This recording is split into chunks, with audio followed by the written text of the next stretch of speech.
how to log out of your account on Huuuge Casino application. Inside the Huuuge Casino application, you want to simply tap on your profile over here. After that, you'll be able to see your profile. Here you want to simply tap on edit profile. By doing so, you'll be able to see an option called account deletion over here. You want to simply tap on account deletion. By doing so, you'll be able to see the prompts to follow in order to delete your account.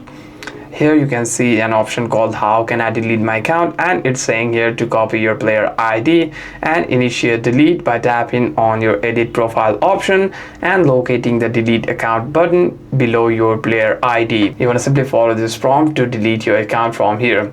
However, if you are facing any kinds of problem with the deletion, you want to simply tap on this sad face emoji at the very bottom of this page. By doing so, you want to simply tap on continue the conversation, and like this you'll be able to contact the customer support and you want to delete and you want to explain all of your problem over here.